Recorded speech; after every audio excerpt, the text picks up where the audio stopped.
Oke teman-teman, sebelum teman-teman lanjutkan ke videonya, jangan lupa teman-teman untuk klik tombol subtitle agar teman-teman bisa membaca dari video tersebut. Oke, kita lanjut ke videonya.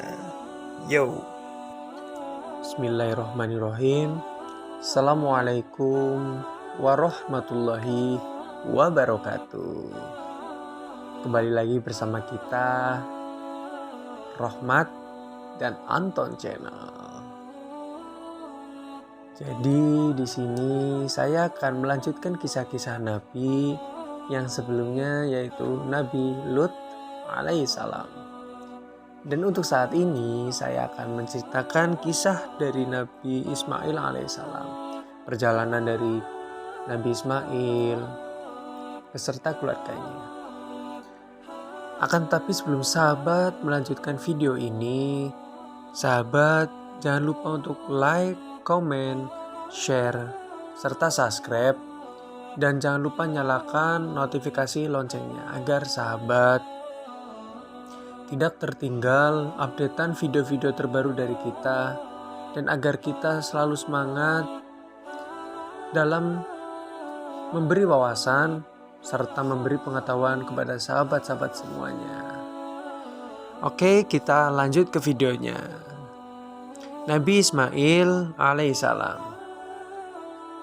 Dalam ayat suci Al-Quran, Allah pun berkata, "Ya Tuhan kami, sesungguhnya aku telah menempatkan sebahagian keturunanku di lembah yang tidak mempunyai tanaman di dekat rumah Engkau, Baitullah, yang dihormati.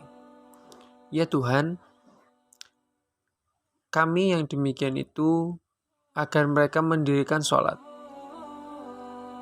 Maka jadikanlah hati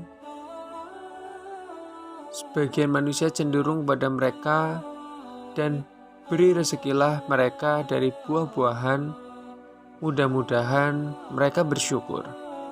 Quran Surat Ibrahim ayat 37. Nabi Ismail adalah putra dari Nabi Ibrahim alaihissalam dan Siti Hajar. Saat Ismail masih bayi, Nabi Ibrahim diperintahkan untuk membawa Siti Hajar beserta bayi mereka menuju ke wilayah padang pasir Hijaz. Sesampainya di sebuah lembah, mereka diperintahkan berhenti. Lembah itu tandus dan tidak ada manusia lain di sana. Mereka berhenti tidak jauh dari Ka'bah, sebuah lokasi yang telah lama terlupakan oleh umat manusia selama berabad-abad.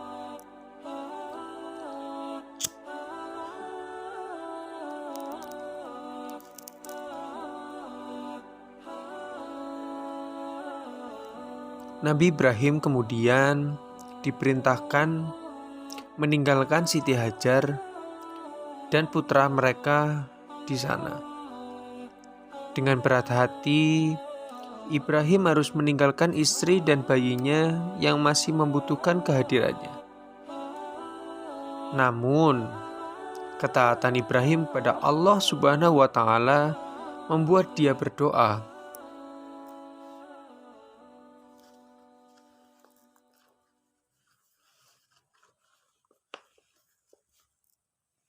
setelah suaminya pergi, tinggallah Siti Hajar berdua dengan bayinya.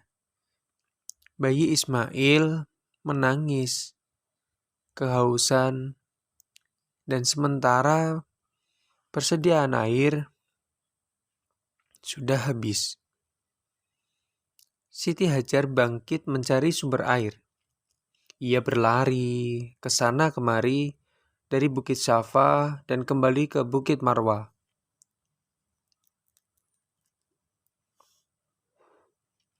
Hingga 7 kali tanpa hasil. Sementara tangisan bayinya yang kehausan makin keras. terdengar oleh Siti Hajar. Bayi itu menendang-nendangkan kakinya ke atas tanah pasir. Subhanallah, Allah Maha Kuasa. Tiba-tiba muncullah mata air dari bawah kaki bayi tersebut, yaitu Ismail alaihissalam, yang menangis sembari menghentak-hentakkan kakinya. Siti Hajar berseru, penuh rasa syukur melihat hal itu. Dia pun berseru, Zam-zam, Zam-zam, agar air yang melimpah itu berkumpul.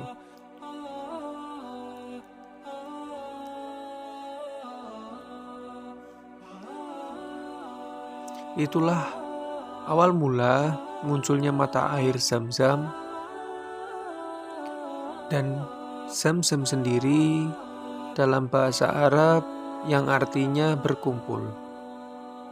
Alhamdulillah, sekarang dengan adanya sumber air, mereka berdua bisa melanjutkan kehidupan mereka di lembah yang sunyi itu. Lama-kelamaan, lembah itu menjadi ramai, berawal dari 1-2 rombongan kabilah yang lewat dan merasa heran melihat ada permukiman di sana. Mereka pun meminta izin untuk tinggal di sana. Siti Hajar mengizinkan dengan syarat sumber air Zam-zam adalah di atas penguasanya.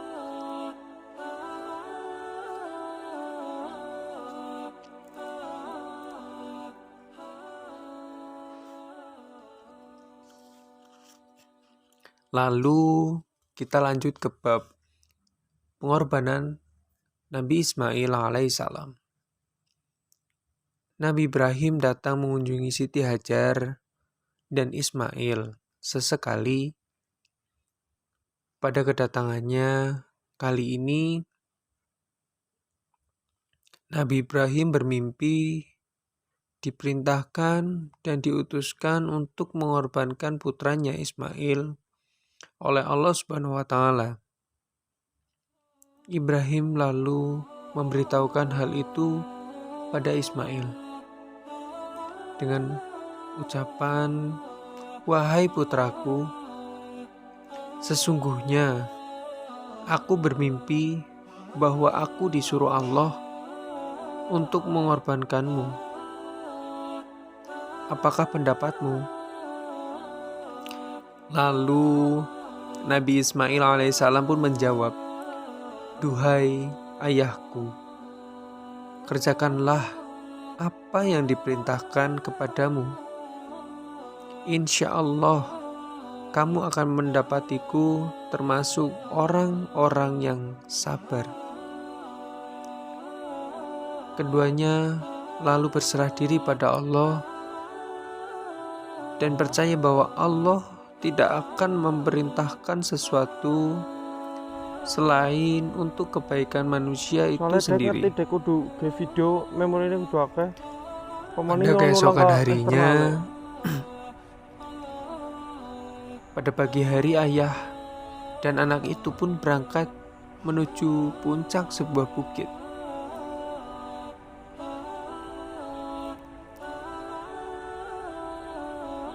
Di perjalanan,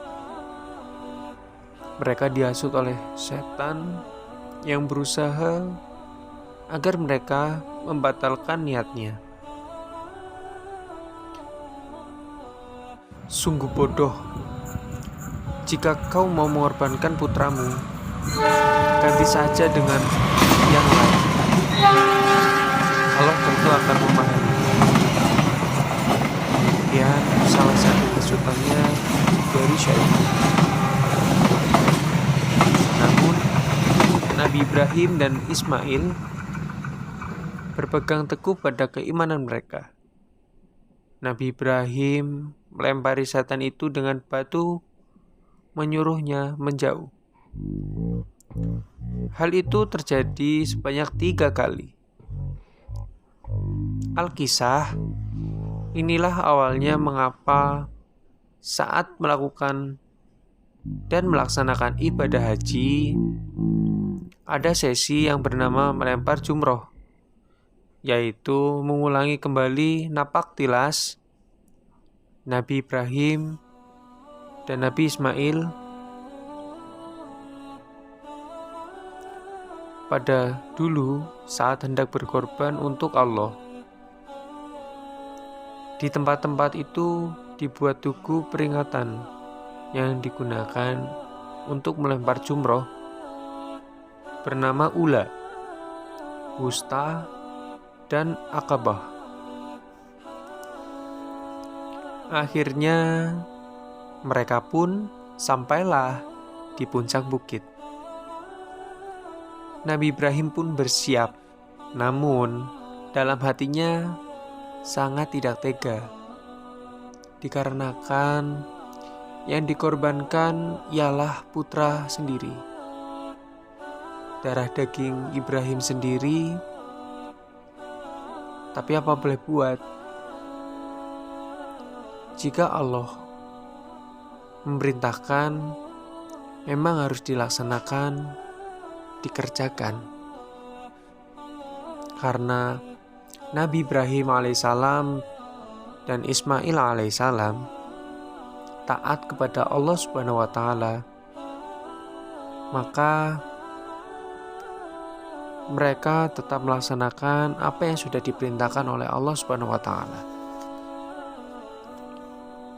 Dan Nabi Ismail pun berkata, "Ayolah ayah, kita harus bersegera dalam meraih ridho Allah." Suara Ismail menguatkan ayahnya. Ibrahim memejamkan matanya seraya menyebut nama Allah, bersiap hendak mengorbankan anaknya sesuai dengan perintah Allah yang ada dalam mimpinya. Subhanallah, Allah Maha Besar. Ibrahim membuka matanya dengan perasaan sedih. Ia mengira putranya Ismail sudah tiada. Alangkah terkejutnya Ibrahim saat melihat seekor kambing yang begitu besar terbaring di hadapannya. Sementara Ismail berada dalam keadaan segar bugar. Demikianlah kisah Nabi Ibrahim dan Ismail yang berhasil lulus ujian keimanan yang diberikan oleh Allah Subhanahu wa taala. Peristiwa itu hingga sekarang selalu diperingati oleh umat muslim, umat Islam dengan melakukan kurban sapi maupun kambing pada saat hari raya Idul Adha. Jadi awal mula terjadinya Idul Adha atau penyembelihan kurban yaitu oleh Nabi Ibrahim dan Nabi Ismail alaihissalam, yang tadinya Nabi Ismail lah yang akan dikorbankan oleh Allah, akan tetapi digantilah dengan seekor domba yang begitu besar turun dari surga.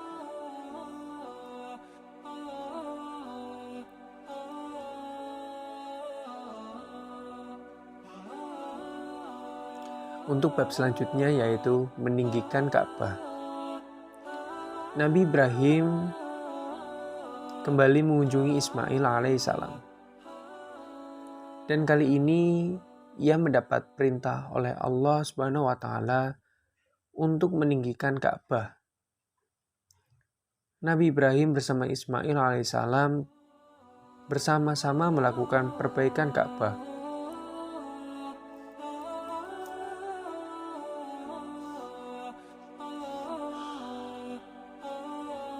Mereka berdua bekerja sama, bahu-membahu, mengangkat batu demi batu untuk membangun kembali dinding-dinding Ka'bah yang telah lama ditinggalkan.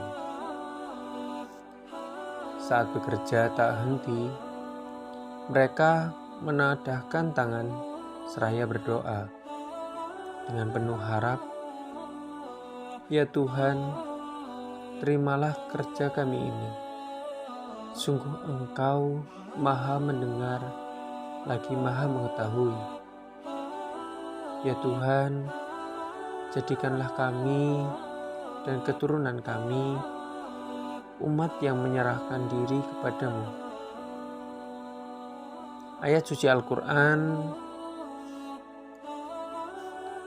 pun berkata bahwasanya, "Dan ingatlah ketika Ibrahim meninggalkan atau membina dasar-dasar Baitullah bersama Ismail seraya berdoa, Ya Tuhan, kami terimalah daripada kami amalan kami. Sesungguhnya Engkaulah yang Maha mendengar lagi mengetahui." Quran Surat Al-Baqarah ayat 127. Lanjut cerita. Ya Tuhan, bangkitlah seorang utusan dari mereka itu yang mengerjakan ayat dan kitab serta segala hikmah dan yang akan membersihkan dari dosa-dosa. Engkaulah Tuhan yang Maha Mulia lagi perkasa.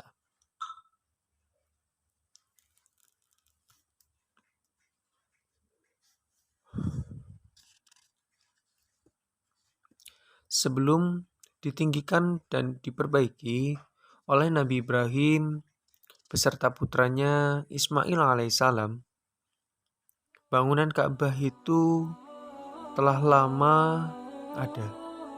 Namun, bentuknya sudah tidak sempurna lagi karena pengaruh alam dan waktu.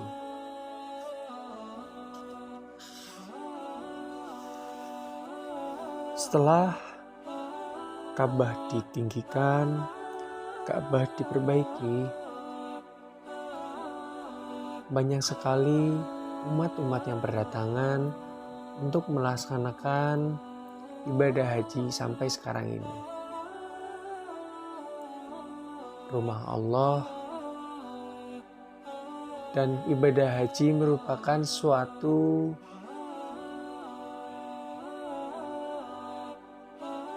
rukun-rukun Allah untuk melaksanakan kegiatan haji.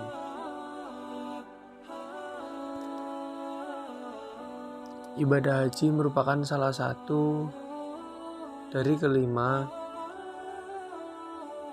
rukun Islam yang patut kita ketahui, yaitu melaksanakan ibadah haji dan umroh.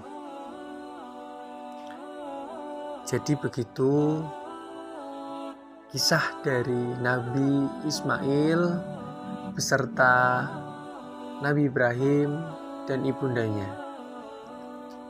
Jika ada tutur kata yang salah, kurang berkenan di sahabat-sahabat semuanya, saya pribadi mohon maaf yang sebesar-besarnya. Akhir kata, wabillahi taufiq wal hidayah. Wassalamualaikum warahmatullahi wabarakatuh. Terima kasih.